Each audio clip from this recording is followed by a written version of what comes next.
Well, it was there was a lot of pressure to learn how to fish. I think that probably is one of my earliest memories. Yeah. Is the old cabin that we had up on the Asabo, just outside of Grayling.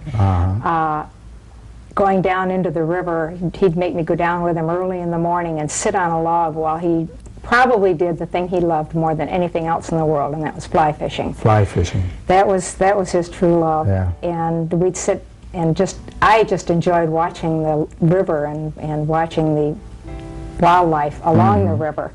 But he usually caught breakfast for us every morning. Is that right?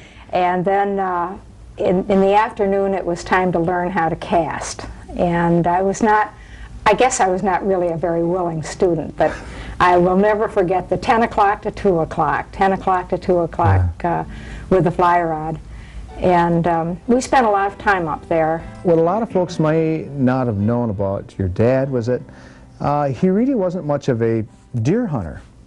No, he wasn't, and that surprised me too, because he took me out in the field with him one day during deer season, and I really didn't want to go, and I wasn't aware that he was not going to shoot a deer.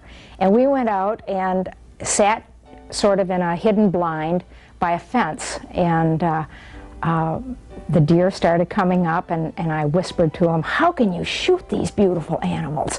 And he just looked at me and he said, "Shh, I can't. I just want you to watch them." And we just watched them come over and jump the fence, and that was the first time I really realized that he wasn't into shooting them. He was a man who loved nature. Very much. What has he instilled in you?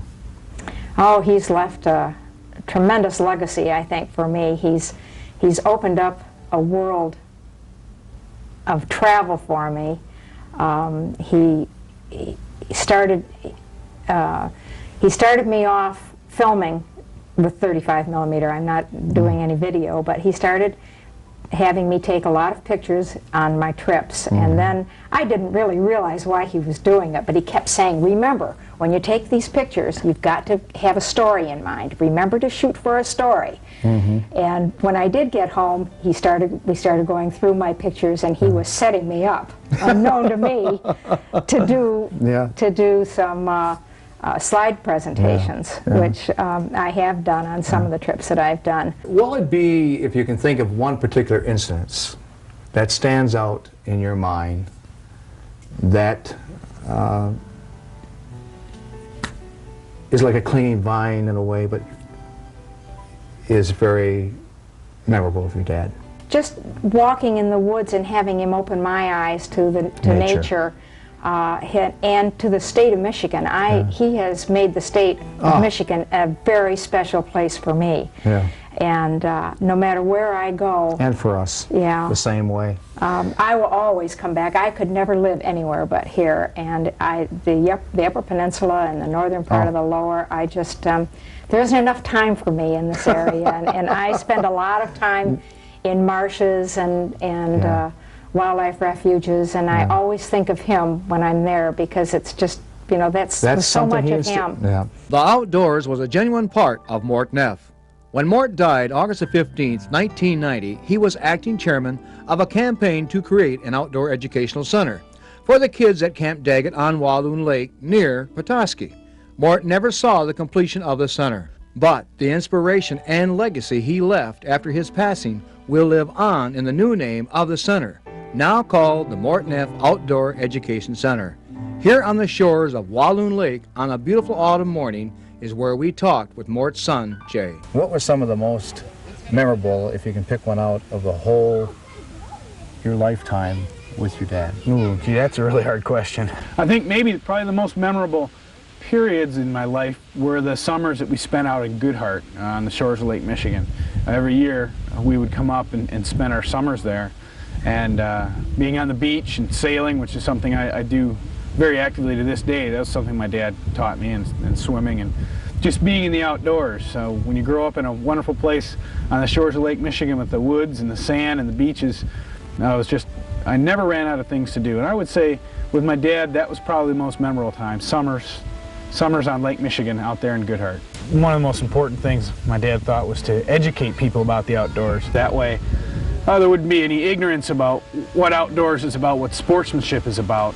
And the Mort Neff Outdoor Education Center really was a great way to do that. Besides having the summer program here at Camp Daggett and this wonderful setting on Walloon Lake, C North has come in and they're doing a winter program where the kids from local schools will be brought in and taught all sorts of things about the outdoors, conservation, the ecosystem. It's really a really neat project. It was an idea and project Mort was extremely committed to educate and inform the children so they would learn to enjoy the Michigan outdoors with a deep, abiding respect. A respect I felt firmly instilled in Mort's own children and those that knew him personally.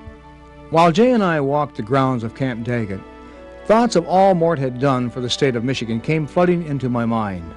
At that instant, I recalled that interview with Mort the year before his death, when I got the chance to thank him personally for all that he had done for the people of Michigan, to which he replied, "What they've done for me, Del, what they've done for me. Great people. I've got 1,000,000 golden memories, all made up of people.